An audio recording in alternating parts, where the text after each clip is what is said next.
시사인의 김은지입니다. 저는 이 문특보 발언 내용과는 별개로 워싱턴발 기사가 평소에 문제가 많다는 생각을 합니다. 네. 잠깐 전에 얘기했던 그 마이클 그린 같은 사람은 유명한 사람이거든요. 아주. CSIS라는 그 싱크탱크가 유명하기도 하지만 거기도 친일본 성향으로 여러 번 성향을 드러낸 적이 있고 이 마이클 그린이라는 사람 아주 유명해요. 일본어도 능하고 2014년인가요? 위안부 문제 덮으려고 일본군이 위안부를 강제 동원했다고 인정하고 사정했던 고노다마 있잖아요. 네네. 그 고노다마를 무력화시키는 조치들을 하죠. 아베 정부가. 그때 이 CSIS 여기서 그 포럼 같은 데서 한국이 일본을 잘 이해하지 못하는 것 같다고 일본 정부를 대신해서 한국을 훈계하던 그런 발언을 하던 곳이거든요, 여기가. 그리고 그 중에서도 제일 유명한 사람이 마이클 그린이에요. 네. 친일본적 발언을 하는 것으로. 이게 이제 일본 정부가 미국의 싱크탱크를 잘 관리해 왔기 때문이기도 하지만 그러니까 우리 기자들 잘못은 아니죠. 이 성향을 그렇게 가졌다는 것이 그 싱크탱크가. 그래도 그쪽 발 소식을 전할 때는 그 전후 배경을 얘기해 줘야 되는 거죠. 예를 들어 조갑재 씨가 문재인 정부 하는 거 보니까 대한민국 곧 망한다. 이렇게 발언을 했다고 치죠. 그러면 전문가들이 한국이 망한다고 생각해. 큰일 나. 이렇게 보다면 조갑재 씨의 이제 정치적 성향이나 뭐 과거 발언이나 스탠스 이걸 빼고 그렇게만 보도하면 이게 제대로 된 기사가 아니잖아요. 마찬가지예요. 트럼프 자충우도라는 즉흥적인 성격 때문에 걱정하는 전문가들 많거든요. 한쪽 극단 발언만 싣고 큰일 났다. 이런 식의 워싱턴 보도 발언 기사가 너무 많다. 네, 이거 한번 나중에 모아서 정리를 해볼까 합니다. 네. 문제가 많아요. 네, 세계로 뻗어나가는 관심을. 자, 다음 뉴스는요? 네, 정유라 씨에 대한 두 번째 구속영장 기각됐습니다. 영장 기각 사유는 다음과 같은데요. 추가된 혐의를 포함한 범죄 사실의 내용, 피의자의 구체적 행위나 가담 정도, 그에 대한 소명 정도, 현재 피의자의 주거 상황 등을 종합하면 현 시점에서 구속의 사유와 필요성이 있음을 인정하기 어렵다라는 겁니다. 저는 왠지 기각될 것 같았어요. 왜냐하면 이 판사가 특검 마지막 영장이었죠. 이영선 행정관. 네, 권순호 부장판사죠. 그때도 기각됐고, 그리고 이분이 대표적으로 우병우 민정수석은 기각시키고 고영철 씨는 구속시킨 분이거든요. 납득하기 어렵습니다. 근데 이 거는 저희가 3부의 양재를 변호사하고 한번 따져보기로 했기 때문에, 어쨌든 기각되지 않을까 싶었는데 기각됐군요. 네. 그 기각이 되긴 했는데 검찰이 이번에 영장 청구하면서 새로운 혐의를 많이 포함했잖아요. 그죠? 네, 구속영장에 쓴 내용들이 조금씩 알려지고 있습니다. 정유라 씨가 최순실 씨 전화로 박근혜 전 대통령과 여러 번 통화한 적이 있다라는 게 검찰이 적시한 내용인데요. 뿐만 아니라 최순실 씨 모녀 등이 삼성을 통해서 비덱스포츠로부터 1년 동안 받은 급여가 2억 9천만 원 된다라는 겁니다. 그 뇌물을 공유했다는 얘기고 돈 얘기는. 또 하나는 여러 번 통화했다는 거는 원래 박근혜 전 대통령이 이제 초등학교 이후로 본 적도 없고. 그렇죠. 이름을 바꾼 것도 이름도 몰랐다는 거지 바꾼 거를. 그리고 뭐 교류도 없었다고 그렇게 주장해 왔는데 통화하는 사이였다는 거죠. 그래서 참 이상하긴 해요. 왜 굳이 초등학교 이후 못 봤다고 그럽니까? 예. 지인의 딸인데 그냥 통화했다고 해도 될 것을. 여하간 그렇지 않았다는 게 특검에 의해서 한번 밝혀진 것이고. 게다가 또 추가 증거도 나왔습니다. 정유라 씨 마필 관리사였던 이모 씨의 휴대전화기 압수해서 검찰이 봤는데 그 안에 정유라 씨가 덴마크 구치소에 수감돼 있을 때 손으로 쓴 편지가 사진 파일 형태로 여러 개 있었다라는 건데요. 그 내용들이 최순실 씨 비서 안모 씨에게 전달됐다고 합니다. 자필 편지에 대해서는요. 삼성의 예전에 다른 곳에 승마 지원했던 전례를 알아봐달라고 정유라 씨가 쓴 내용이 있다고 합니다. 2억 멀리 서로 떨어져 있는 감옥의 각자. 거기 아니 구치소에 각자 들어가 있는 모녀가 의논을 했다는 거네요. 서로의 비서를 통해서 편지를 주고 받았을 가능성이 큰 거죠. 가능성이 큰 게 아니라 그런 물증이 나온 거 아닙니까? 여하간 이렇게 직접 갔다라는 건 아직까지 나오진 않았는데. 그렇군요. 예. 해외 도피고 한국에 돌아올 생각이 없었고 그리고 뇌물을 같이 공유했고 박근혜 전 대통령과도 통하는 사이다. 이런 것들을 봉합했으나 이건 기각됐다. 네, 심지어 몰타 국적 취득하려고 했었죠. 네. 자, 이 사안은 저희가 3부에서 한번 따져보겠습니다. 다음 뉴스는요? 네, 또 관련해서 안종범 전 수석의 수첩 이야기 전해드린 바가 있는데요. 거기에 이상화 씨 전화번호 있었다고 알려드렸습니다. 네. 그래서 검찰이 추가로 이상화 전 본부장 불러서 관련 내용들을 물어봤는데요. 삼성 쪽에서 독일 계좌로 송금해 올 때마다 최순실 씨 요청으로 그때그때 보고했다라는 진술을 했다고 합니다. 이분이 독일 돈 심부름을 한 사람 아니냐. 네, 금고지기로 지목되고 네, 있습니다. 금고지기. 돈 심부름이라보다는 금고지기가 적당한 표현이겠네요. 근데 이제 이분이 한 일이 삼성으로부터 최순실 씨에게 입금이 될 때마다 최순실 씨에게 지점장이었는데 지점장이 개인에게 알려줬다는 거죠. 휴먼 알람인 거죠. 휴먼 알람. 네, 그렇죠. 예, 휴먼 알람인 것이고 휴먼 문자 통보 온 거죠. 이런 얘기도 했었죠. 최순실 씨가 이야기하니까 바로 청와대에서 전화 와서 최순실 씨가 실세라는 걸 알았다. 그렇죠. 예. 이런 정황이 또 하나 나왔군요. 앞으로 추가로 재판이 진행되면서 우리가 몰랐던 사실들이 많이 밝혀질 것 같아요. 네, 지금 재판 계속 진행되고 있습니다. 이재용 삼성전자 부회장 재판에서도 어제 새로운 주장들이 나왔는데요. 삼성 쪽에서는 말 소유권이 여전히 삼성그룹에 있고 삼성은 국가대표 승마단의 훈련을 지원하려 했던 것뿐이었다라는 식의 이야기를 한 겁니다.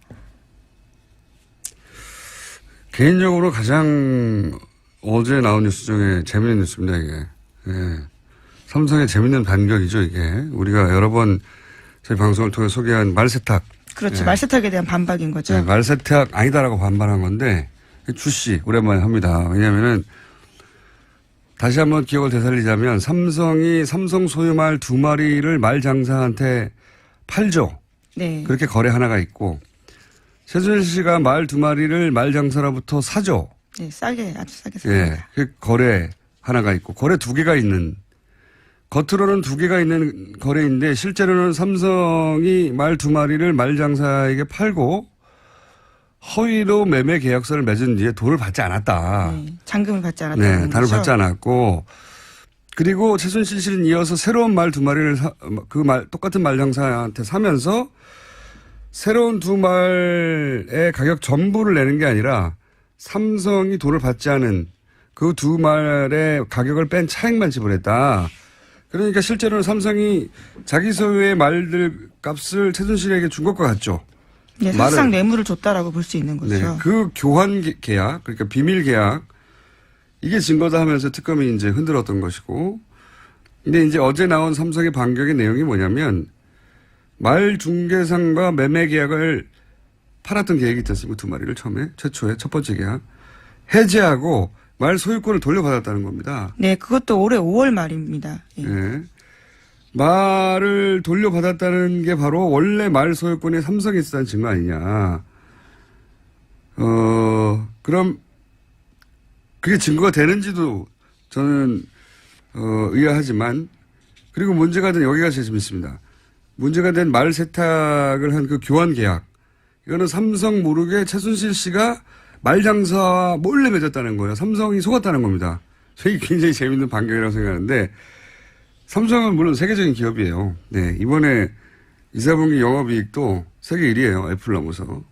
대단한 기업인데, 근데 이제 국내에서 이제 문제를 해결할 때 워낙 권력과 딜을 해서 해결하던 습성이 나와서 그런 건지 이게 굉장히 우스운 답변이라고 생각하는 게, 지금 삼성 주장은 최순실 씨가 삼성을 속이고 말장사 몰래 삼성 말을 교환한 계약을 맺었다는 거잖아요. 네, 지금 그렇게 주장하고 있습니다. 예. 어제 갑자기요. 네. 근데 이게 최순실 씨 혼자 되나요?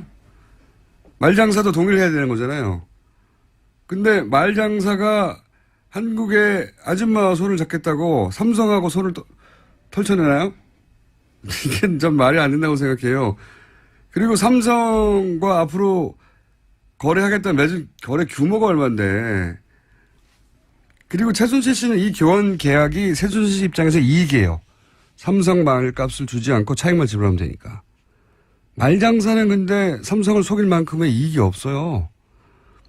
말장사, 이게 삼성을 속이는 엄청난 리스크. 자기가 삼성과 앞으로 하겠다고 맺어진 여러 가지 계약들. 엄청난 계약이 있는데, 아니, 이 아줌마한테 말을 싼 값에 주려고, 더군다나 최순실은 이익이지만, 본인은 아무런 이익이 없지 않습니까? 그렇죠. 차액의 몇 배를 주는 것도 아니고, 예. 근데 그렇게 해명을 했습니다, 삼성이. 예, 어제 특검 쪽에서는요, 설사 줬다 돌려받았다고 하더라도 뇌물죄가 성립되지 않는 건 아니다라고 반박하기도 했고요. 당연하죠. 예, 게다가 당연한데. 또 지난해 10월 중순까지 정유라 씨가 그 말 다 탔다라는 겁니다. 그게 이제 삼성은 인류 기업인데 부회장을 구하려고 정말 머리 좋은 변호사들이 모여서 고육지책으로 만드는 놀린 거죠, 이게. 이게 어떻게 결론이 날지는 모르겠는데 좀 우습습니다, 이걸 보고 있으면.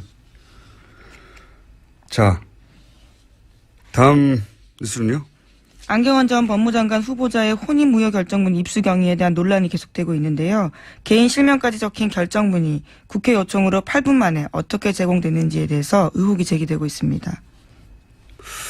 이건 저희가 이제 이 사건 날 때부터 계속 관심을 가졌던 사안인데 판결문이 2개 존재한다는 건 이제 확인이 됐어요, 공식적으로. 예. 법원 행정처가 개인정보 가리지 않은 걸 내주고 예, 실명과 비실명 두 가지 예. 버전이 있다는 거죠. 20분 후에는 가린 걸 다시 내줬다. 예. 이런 해명이 나온 건데 그러면서 이제 급해서 그랬다. 저는 뭐 전혀 납득이 안 갑니다. 왜냐하면은 문서들 디지털할 때 이 비실명화 작업은 이미 되는 거거든요. 예. 설사 오래된 문서라고 해도 그래서 비실명화 작업하지 않은 버전이 존재했다고 해도 20분 후에 바로 작업해서 보냈다는 거 아닙니까? 뭐하러 법을 어겨가면서까지 20분, 겨우 20분 상관인데 2번을 보내요. 예, 납득이 안 가고 전혀. 그리고 이제 국회의원 요청을 하자. 이제 밝혀진 바로는 어제 주광덕 의원과 권성덕 의원으로. 네, 그렇죠. 주광덕 의원 한 분인 줄 알았더니 2분이에요. 예, 2분에게 각각 요청하자마자 6분, 8분 만에 자료를 보냈다는 거죠. 이게 결제 라인도 여러 번 거쳐야 되는 거거든요. 예, 통상 급하다 빨리 보내달라 그러면 다음날 정도에 보내주는데 6분 만에 보내줬다. 요청을 받고서야 결정했다고 보기 힘들다.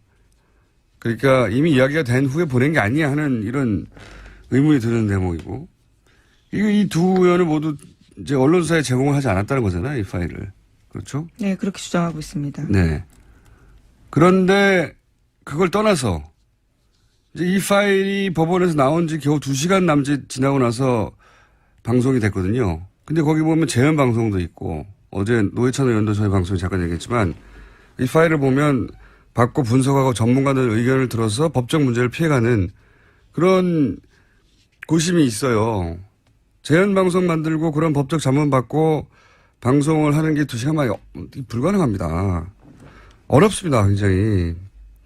그러니까 문서가 나온 것은 법원이지만 지휘자가 따로 있지 않았을까 하는 그런 냄새가 누군가 혹은 어떤 세력, 어떤 기관이 그림을 그리고 법원, 국회의원 그리고 언론 적절한 시점에 적절하게 배포하고 그리고 이제 그 그림에 따라 실행하는 어떤 전형적인 공작의 냄새가 저는 개인적으로 난다. 네. 그래서 이 사건을 계속 추적해 볼 필요가 있다. 단순한 사건이 아니라고 봅니다. 네.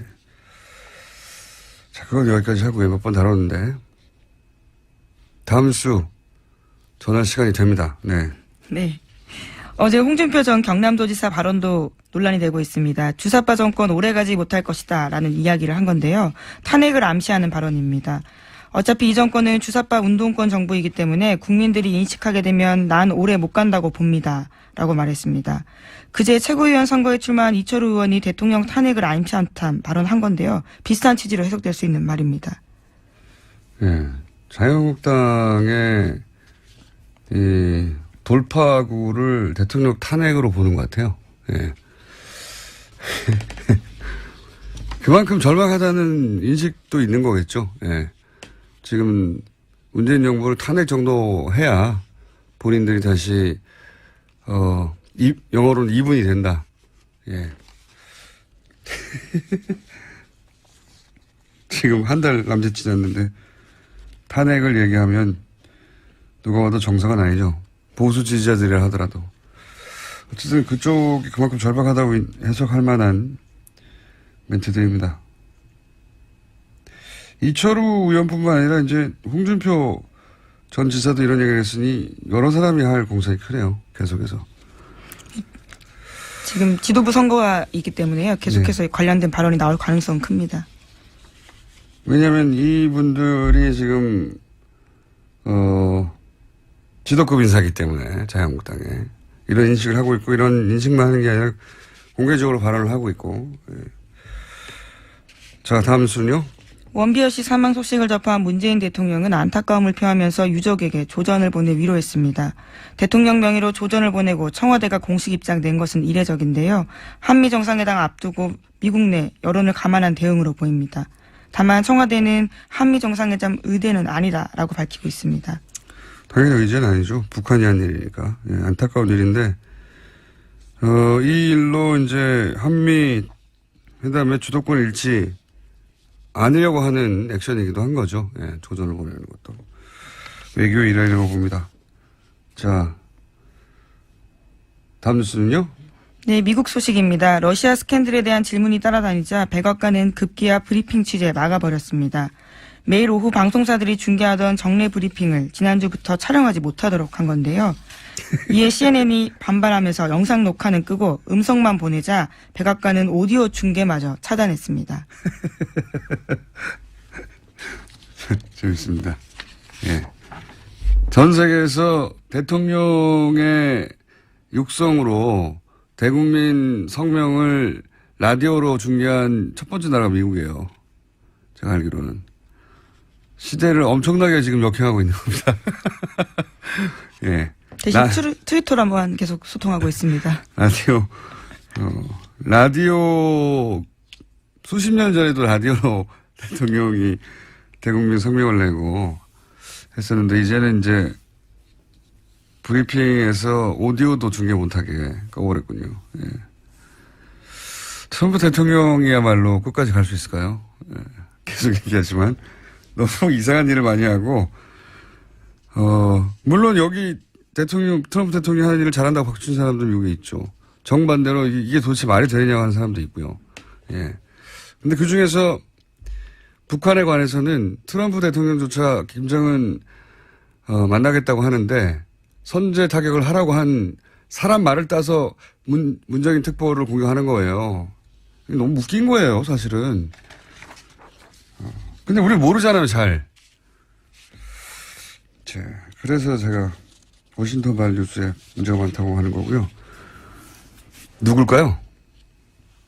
이 문서 유출이라기보다는 그림의 설계자는 검찰일 수도 있고요. 법원일 수도 있고요. 당사자들이니까 국정원일 수도 있습니다. 여기까지 해야 될 것 같습니다. 지금까지 시사인의 김은지였습니다. 감사합니다. 문재인 정부는 인수위 없이 출범했죠. 대신 국정기획자문위원회를 운영해 왔습니다. 국정기획자문위원 위원장 더불어민주당 김진표 의원 전화 연결되어 있습니다. 안녕하십니까, 위원장님? 네, 안녕하세요. 네. 예, 다른 사안보다 먼저 국정기획에서 인사제도 개선을 위한 태스크포스 꾸렸다고 하는데 인사청문회 문제로 지금 아주 여의도가 시끄럽지 않습니까? 우선 현재 제도에 어떤 문제가 있다고 생각하십니까? 예, 지금까지 이제 운영되어 온 기준 중에서 병역면탈이라든가요, 부동산 투기, 세금 탈루, 이런 세 가지 부분에 대해서는 철저히 그 원칙을 지켜야 되고 철저히 그 잘못된 것을 가려내야 한다고 생각을 합니다. 네. 근데 이제 문제가 위장전입이라는 거요. 예. 이것이 2005년 장관들에 대한 청문회가 본격적으로 시작되기 전에는 우리 사회 대부분의 사람들이 별다른 죄의식이나 또 법법의식 없이 자녀들 교육을 위해서 또 뭐 여러 가지 직장 이전 등의 경우 그냥 통상 이 주소 불일치 행태를 보여왔거든요. 네. 그래서 이제 이 문제는 시점별로 좀 차등을 줘야지 옛날 행위 시에는 아무 의식 없이 했는데 이제 와서 다 그게 죄가 되고 잘못이 되는 것으로 받아들이니까 그 문제가 하나 있고요. 위장 전입 문제는요? 네, 그 다음에 이제 논문 표절 문제입니다. 이것은 2008년 교육부 가이드라인이 정비되기 전에는 우리나라 위원장님 지금 전화가 네네. 찍찍하는데 아, 예.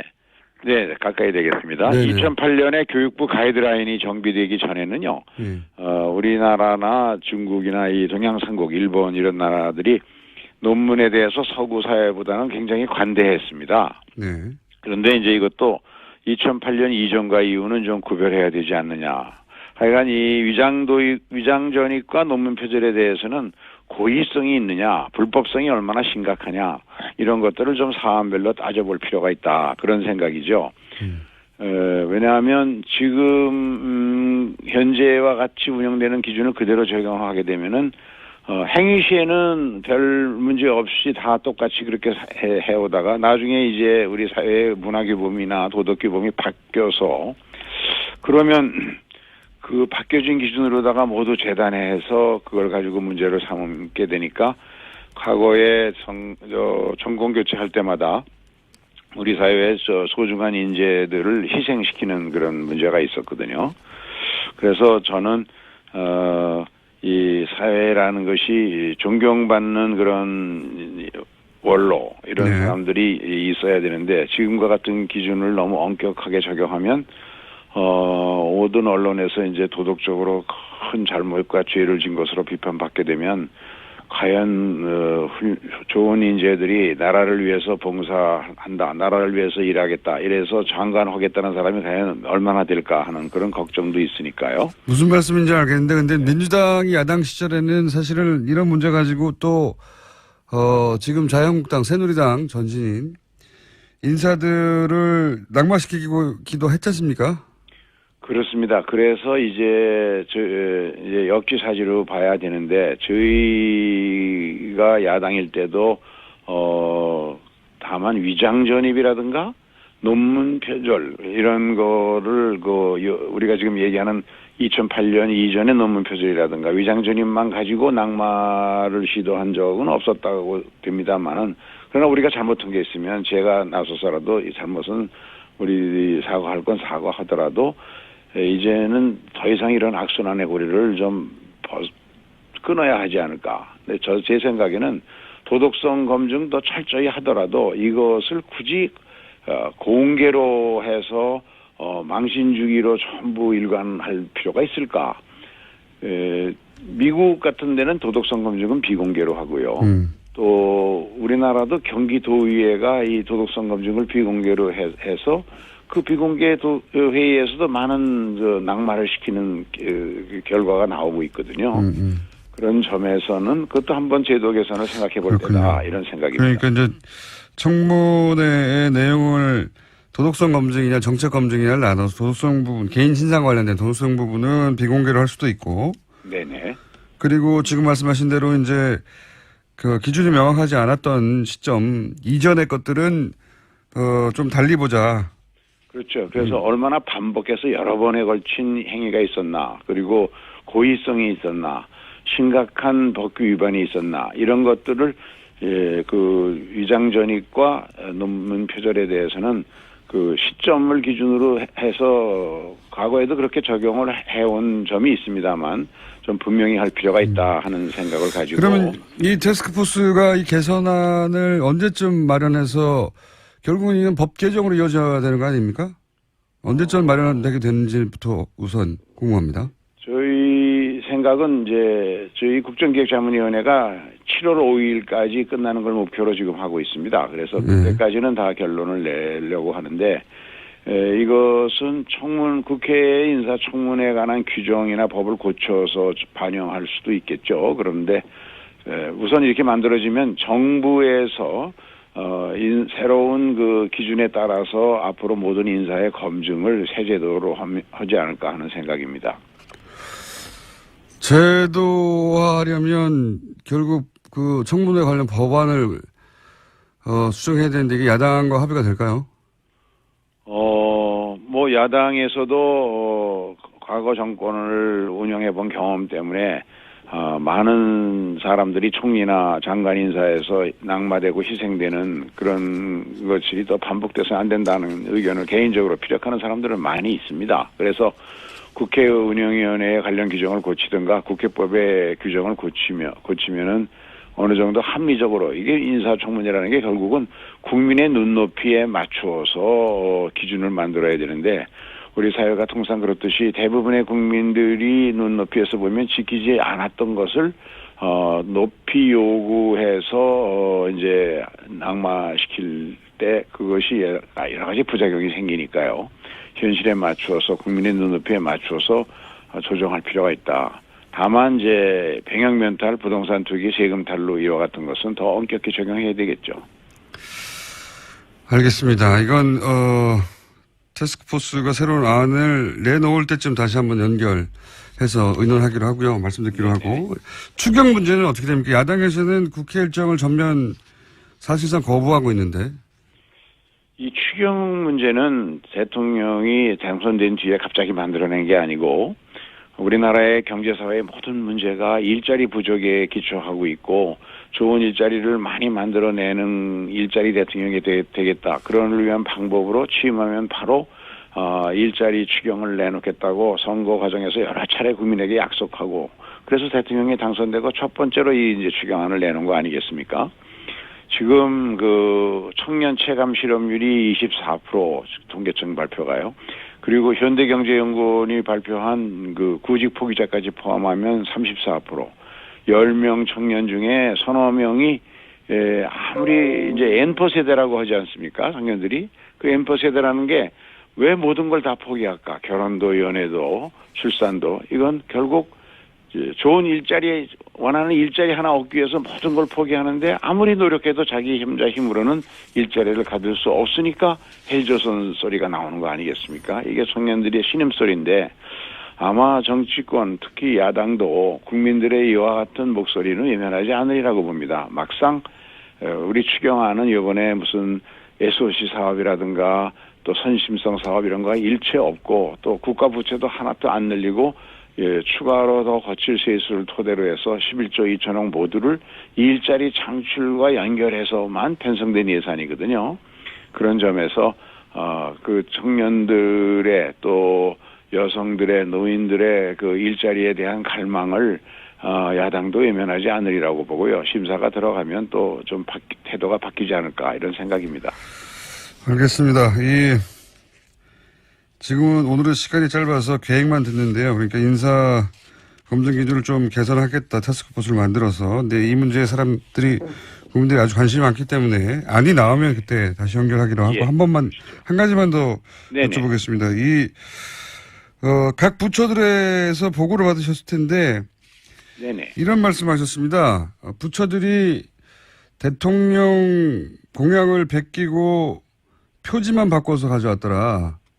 이게 어떤 어떤 이야기입니까? 초기에 이제 그 업무 보고나 이런 걸 보고안을 서면 검토를 해보니까 이게 사실은 뭐 어쩔 수 없는 현상이었죠. 보수 정권 9년 동안 이제 공무원들이 아무래도 보수 정권이다 보니까 기득권 계층의 이익을 지켜주는 걸 전제로 하고 모든 정책이나 계획을 수립하는 게 관행화됐었죠.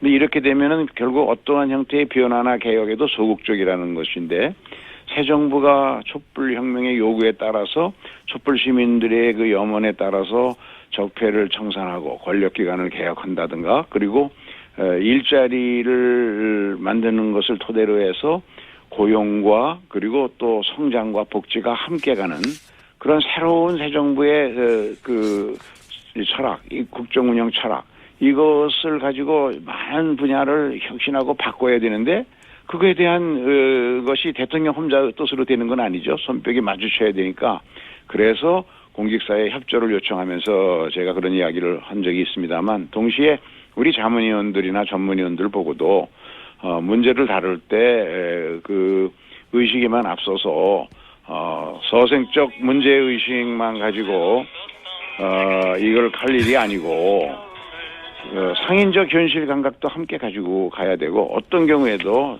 완장찬 정명군 행세는 해서는 안 된다라는 우리 스스로의 다짐도 또 함께 얘기했습니다. 그러나 그동안 이제 부처별로 한 서너 차례에 걸친 그런 그 업무 보고 또 과제별 토론회 이런 걸 통해서 지금은 적어도 그 정무직 공직자들, 국장급 이상들, 고위직들은 새로운 정부의 그 국정 철학에 관한 이해가 많이 확산된 것 같습니다.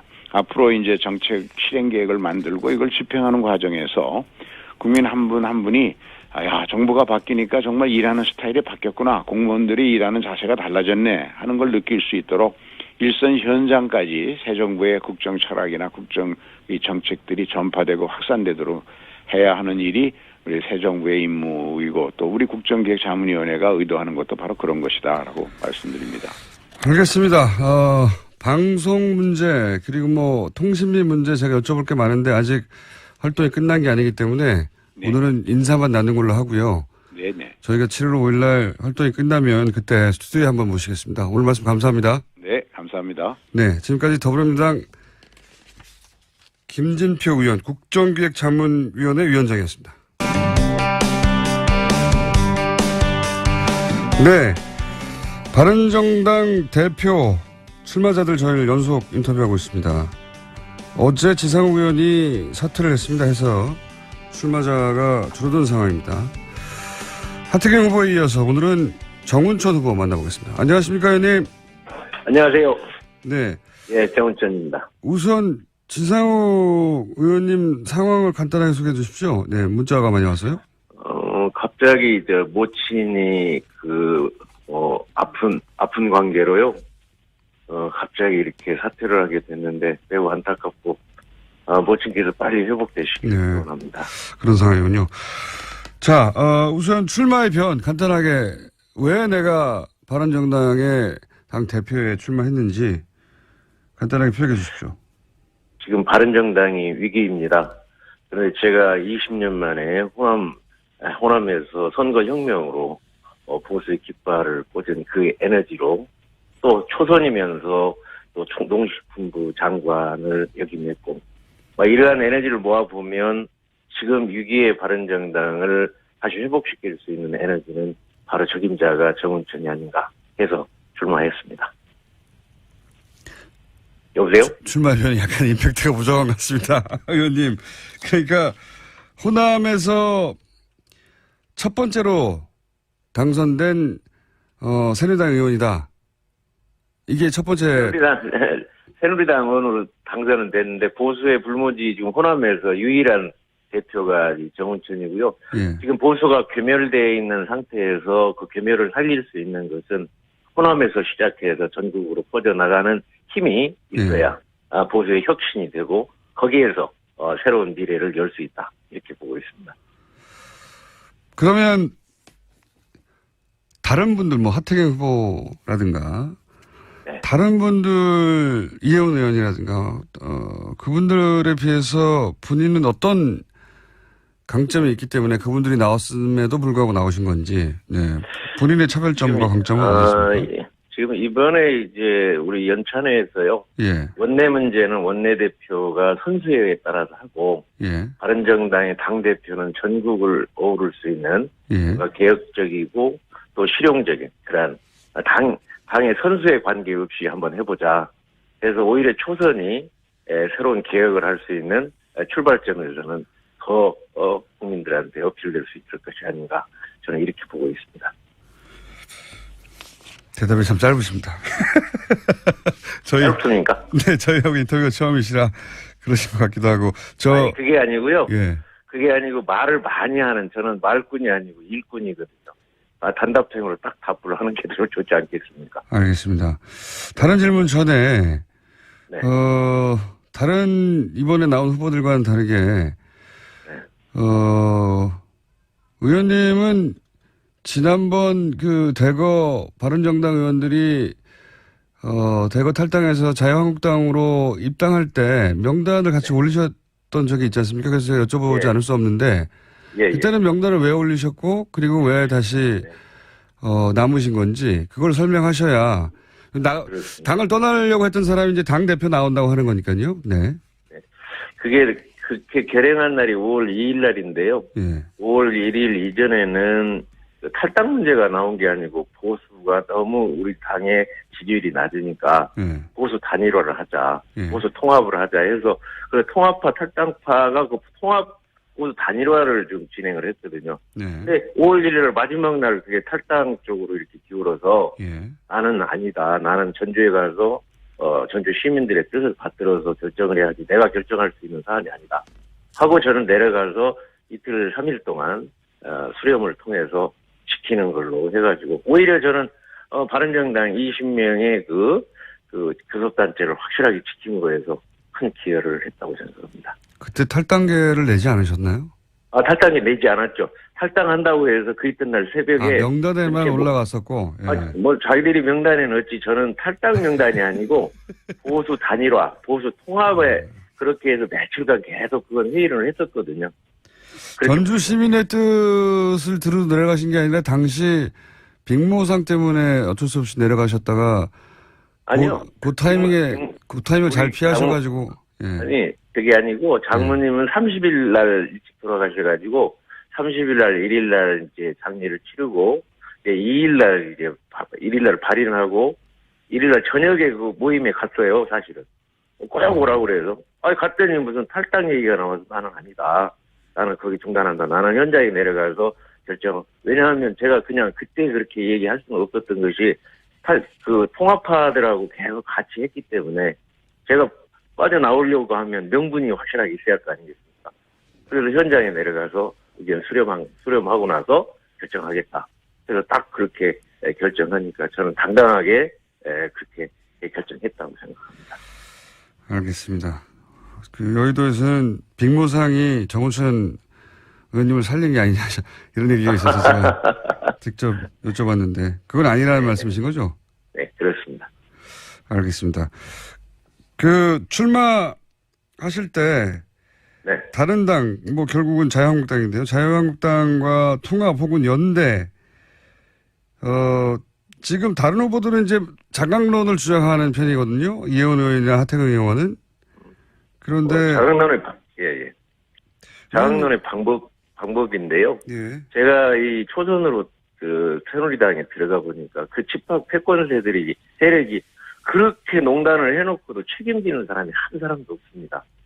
그래서 그거를 좀 아웃시키기 위해서 노력을 했는데도 불구하고 도저히 안 돼서 저희가 탈당하고 나와서 바른정당을 창당을 했지 않습니까? 그쪽은 탄핵 반대 정당이고 저희는 탄핵 주도 정당입니다. 그래서 차원이 다르죠. 또 보수 혁신과 진화를 해야 되는데 혁신 진화를 못하면 공룡이 되는데 그쪽 한국당은 지금 공룡당으로 가고 있습니다. 그런데 어떻게 저희가 지금 연대하고 하겠습니까? 그쪽이 그러한 걸 개혁 혁신 없이는 바른정당하고 합당이나 합치를 할 수가 없다. 저는 이렇게 보고 있습니다. 한국당이 개혁을 하면 합당할 수 있긴 있는 겁니까? 완전히 개혁의 친박 패권 세력을 딱 몰아내고 진정한 보수 우리하고 함께 갈 수 있다면 그건 가능하지 않겠습니까? 그게 이제 기준이 어떻게 되는 거죠? 친박 개혁이라고 말씀하셨는데 친박으로 분류된 분들을 제명을 하는 건가요? 기준이 뭐죠? 그러니까 친박 팔적이 아예 탈당해서 나가면 좋겠지만 못 나간다 할지라도 국민들이 볼 때 이 친박 패권 세력이 이제 완전히 배구종군하고 잠잠하고 있구나 하는 정도가 이제 국민들의 뜻이 나오지 않겠습니까? 그렇다고 하면 이제 주도 세력이 개혁 보수를 할 수 있는 세력으로 나온다고 하면 이제 그때부터 연대할 수가 있는 것이죠. 한국당이 주도 개혁 세력이 당을 이끈다는 건 누가 당대표가 된다는 걸 의미하는 거죠? 지금 현재로는 아마 홍준표 대표가 나와야 그래도 친박 패권 세력들을 좀 이렇게 정리할 수 있다는 생각을 하는데 그분도 계속 말을 바꾸고 있으니까 좀 답답한 심정입니다. 근데 홍준표 전 지사가 당대표가 되면 그러면 자유한국당은 개혁이 됐다고 보고 연대 대상이 천만에요. 그게 아니고요. 홍준표 대표가 강성이기 때문에 대표가 돼서 그러한 친박 패권 세력들을 정리할 수 있는 하고 나면 다음에 이제 이렇게 연대하고 서로 이제 진행할 수가 있는 거죠. 홍준표 전 지사가 대표가 되면 자유한국당과 바른정당이 연대할 가능성이 높아지는 거네요? 그 어떻게 하느냐에 달려있죠. 지금 계속 그렇게 말 바꾸기를 하고, 또 친박 패권 세력을 처음에는 아웃시킨다 했다가, 그 다음에는 안고 가야 된다. 지게장도 같이 가야 된다. 이렇게 왔다 갔다 하지 않습니까? 그러니까 그거를 좀 확실하게 정리해서 신뢰가 가야 뭔가 서로 연대할 수 있지 않습니까? 그러니까 친박이라고 불리는 세력만 확실히 정리하면 그 다음에는 그리고 그 적임자는 홍준표 전 지사고 그렇게 홍준표 전 지사가 그걸 정리하기만 한다면 연대 대상이 될 수도 있다. 네, 제가 말씀드리는 것은요. 예.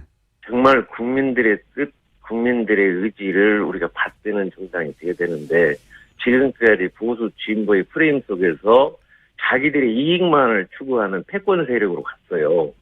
근데 그 패권 세력이 이제 진정으로 국민을 위한 정당으로 그러한 모습들이 실천적으로 보여지고 국민들이 그걸 받아들일 때 자연적으로 저희와 그쪽이 합치든 뭐하든 하지 않겠습니까? 알겠습니다.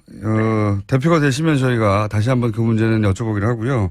국민의당 호남이 지역구시니까 국민의당하고의 연대도 생각해 보셨을 것 같은데. 물론입니다. 지금 선진화법에 따라서는 180석이 중요합니다. 국민의당과 저희하고 연대하면 캐스팅 보트를 줄 수 있습니다. 네. 따라서 국가 발전을 위해서 연대할 수 있는 방안은 찾아볼 생각입니다. 사안에 따라서 연대해가지고 국가를 위해서 국민을 위해서 좋은 일을 할 수 있는 거를 효과가 난다고 하면 그게 진행이 돼서 더 신뢰가 확대될 거고 그러면 이제 그 다음 단계가 더 진행될 수 있겠죠. 알겠습니다.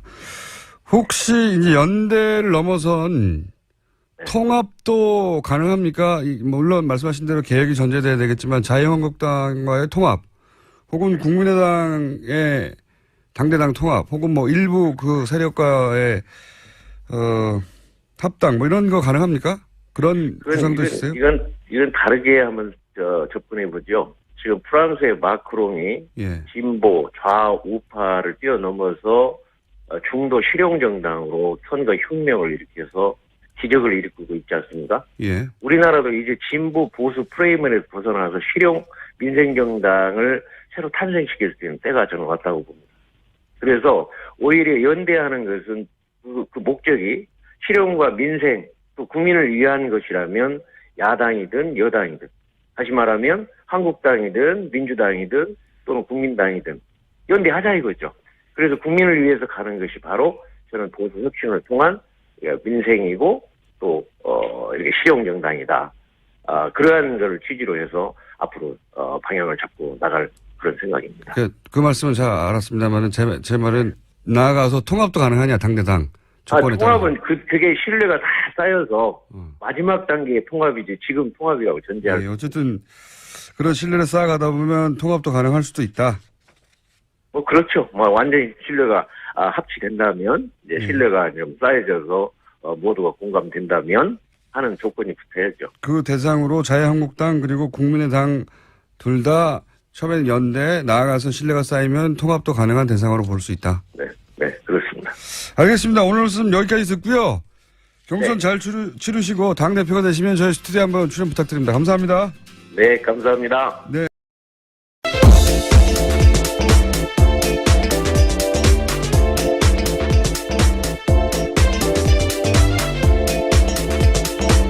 시사인의 김은지입니다.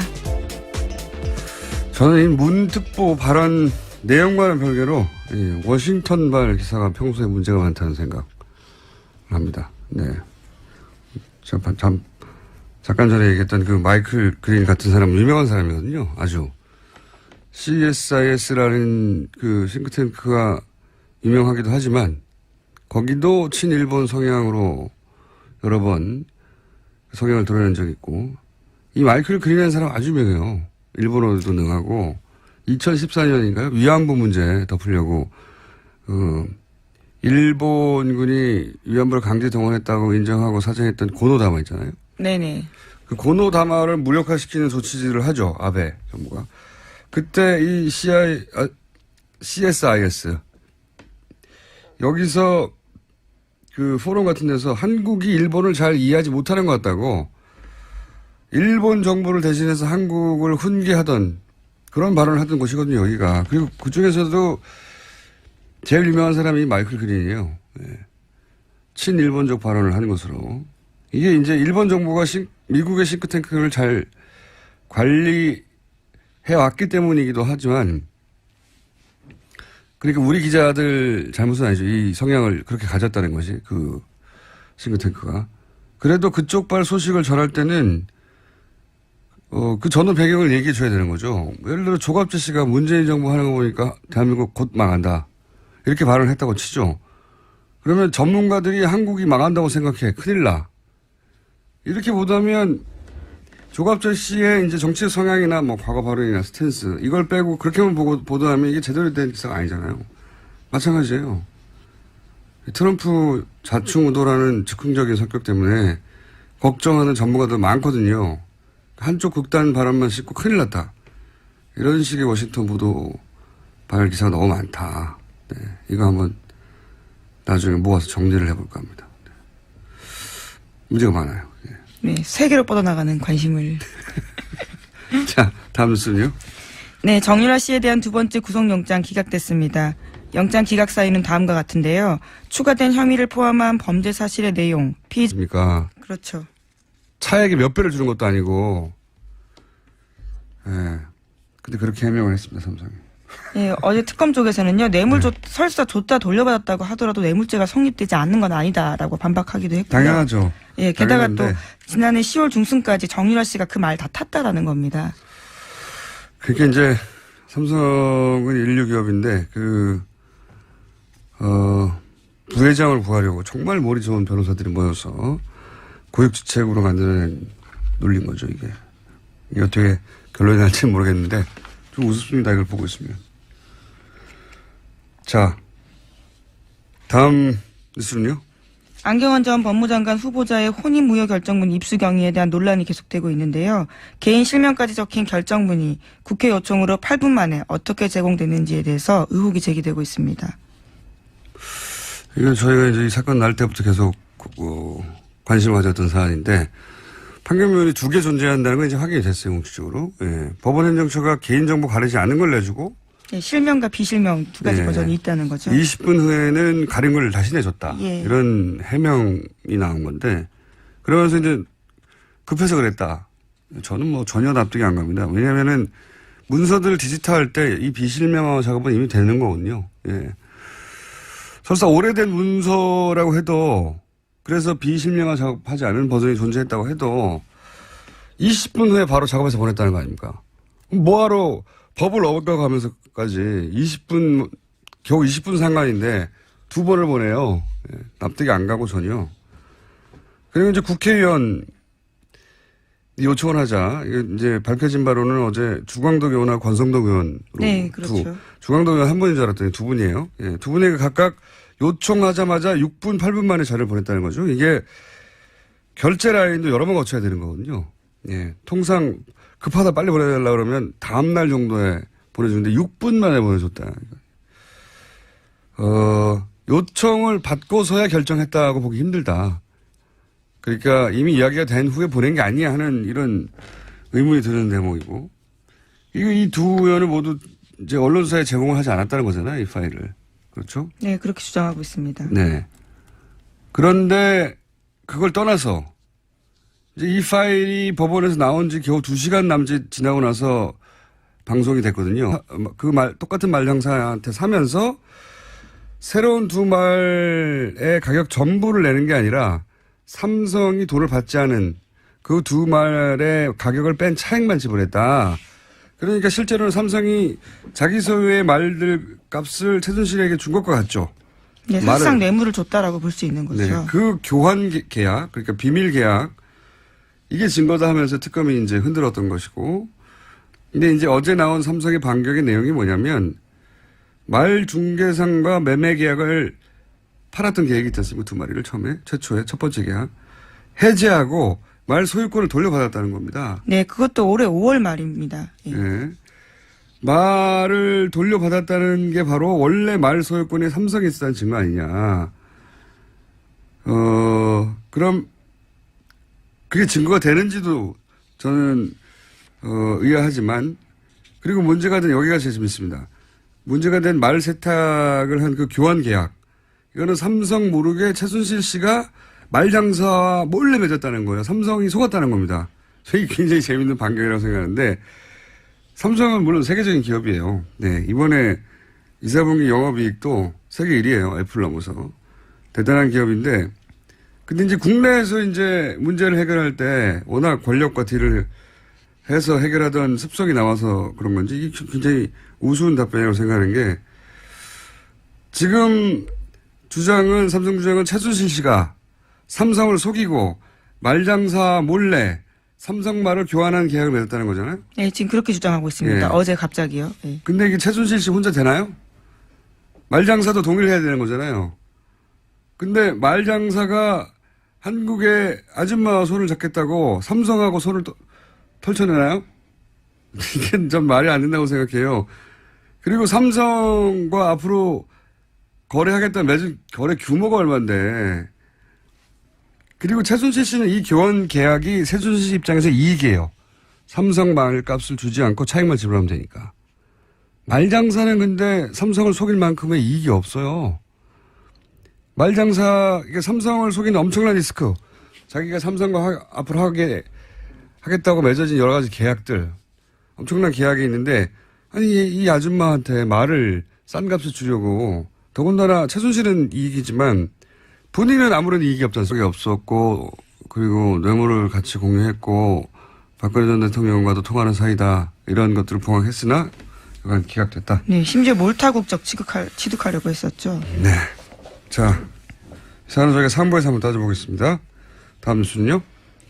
네, 또 관련해서 안종범 전 수석의 수첩 이야기 전해드린 바가 있는데요. 거기에 이상화 씨 전화번호 있었다고 알려드렸습니다. 네. 그래서 검찰이 추가로 이상화 전 본부장 불러서 관련 내용들을 물어봤는데요.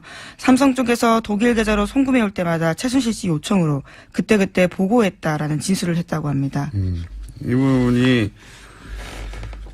독일 돈 심부름을 한 사람 아니냐. 네, 금고지기로 지목되고 네, 있습니다. 금고지기. 돈 심부름이라보다는 금고지기가 적당한 표현이겠네요. 근데 이제 이분이 한 일이 삼성으로부터 최순실 씨에게 입금이 될 때마다 최순실 씨에게 지점장이었는데 지점장이 개인에게 알려줬다는 거죠. 휴먼 알람인 거죠. 휴먼 알람. 네, 그렇죠. 예, 휴먼 알람인 것이고 휴먼 문자 통보 온 거죠. 이런 얘기도 했었죠. 최순실 씨가 이야기하니까 바로 청와대에서 전화 와서 최순실 씨가 실세라는 걸 알았다. 그렇죠. 예. 이런 정황이 또 하나 나왔군요. 뭐, 앞으로 추가로 재판이 진행되면서 우리가 몰랐던 사실들이 많이 밝혀질 것 같아요. 네, 지금 재판 계속 진행되고 있습니다.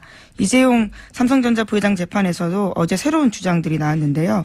삼성 쪽에서는 말 소유권이 여전히 삼성그룹에 있고 삼성은 국가대표 승마단의 훈련을 지원하려 했던 것뿐이었다라는 식의 이야기를 한 겁니다. 개인적으로 가장 어제 나온 뉴스 중에 재밌는 뉴스입니다, 이게. 예. 삼성의 재밌는 반격이죠, 이게. 우리가 여러 번 저희 방송을 통해 소개한 말세탁. 그렇죠. 예. 말세탁에 대한 반박인 거죠. 네, 말세탁 아니다라고 반발한 건데 주씨 오랜만에 합니다. 왜냐하면은 다시 한번 기억을 되살리자면 삼성이 삼성 소유 말 2마리를 말장사한테 팔죠. 네. 그렇게 거래 하나가 있고 최순실 씨가 말 2마리를 말장사로부터 사죠. 네, 싸게 아주 싸게 예, 삽니다. 그 거래 하나가 있고 거래 2개가 있는 겉으로는 2개가 있는 거래인데 실제로는 삼성이 말 2마리를 말장사에게 팔고 허위로 매매 계약서를 맺은 뒤에 돈을 받지 않았다. 네, 잔금을 받지 않았다는 네, 단을 거죠. 받지 않았고 그리고 최순실 씨는 이어서 새로운 말 2마리를 피의자의 구체적 행위나 가담 정도, 그에 대한 소명 정도, 현재 피의자의 주거 상황 등을 종합하면 현 시점에서 구속의 사유와 필요성이 있음을 인정하기 어렵다라는 겁니다. 저는 왠지 기각될 것 같았어요. 왜냐하면 이 판사가 특검 마지막 영장이었죠. 이영선 행정관. 네, 권순호 부장판사죠. 그때도 기각됐고, 예, 그리고 이분이 대표적으로 우병우 민정수석은 기각시키고 고영철 씨는 구속시킨 분이거든요. 납득하기 어렵습니다. 근데 이 거는 저희가 3부에 양지열 변호사하고 한번 따져보기로 했기 때문에, 어쨌든 기각되지 않을까 싶었는데 기각됐군요. 네. 그 기각이 되긴 했는데 검찰이 이번에 영장 청구하면서 새로운 혐의를 많이 포함했잖아요. 그죠? 네, 구속영장에 쓴 내용들이 조금씩 알려지고 있습니다. 정유라 씨가 최순실 씨 전화로 박근혜 전 대통령과 여러 번 통화한 적이 있다라는 게 검찰이 적시한 내용인데요. 뿐만 아니라 최순실 씨 모녀 등이 삼성을 통해서 비덱스포츠로부터 1년 동안 받은 급여가 2억 9천만 원 된다라는 겁니다. 그 뇌물을 공유했다는 얘기고 돈 네. 얘기는. 또 하나는 여러 번 통화했다는 거는 원래 박근혜 전 대통령이 이제 초등학교 이후로 본 적도 없고. 그렇죠. 이름을 바꾼 것도 이름도 몰랐다는 거죠. 바꾼 거를. 그리고 뭐 교류도 없었다고 그렇게 주장해 왔는데 통화하는 사이였다는 거죠. 그래서 참 이상하긴 해요. 왜 굳이 초등학교 이후 못 봤다고 그럽니까? 예. 지인의 딸인데 그냥 통화했다고 해도 될 것을. 여하간 그렇지 않았다는 게 특검에 의해서 한번 밝혀진 것이고. 게다가 또 추가 증거도 나왔습니다. 정유라 씨 마필 관리사였던 이모 씨의 휴대전화기 압수해서 검찰이 봤는데 그 안에 정유라 씨가 덴마크 구치소에 수감돼 있을 때 쓴 손으로 쓴 편지가 사진 파일 형태로 여러 개 있었다라는 건데요. 그 내용들이 최순실 씨 비서 안모 씨에게 전달됐다고 합니다. 자필 편지에 대해서는요. 삼성의 예전에 다른 곳에 승마 지원했던 전례를 알아봐달라고 정유라 씨가 쓴 내용이 있다고 합니다. 2억 멀리 서로 떨어져 있는 감옥에 각자 거기에 이제 구치소에 각자 들어가 있는 모녀가 의논을 했다는 거네요. 서로의 비서를 통해서 편지를 주고 받았을 가능성이 큰 거죠. 가능성이 큰 게 아니라 그런 물증이 나온 거 아닙니까? 여하간 이렇게 직접 갔다라는 건 아직까지 나오진 않았는데. 그렇군요. 예. 해외 도피고 한국에 돌아올 생각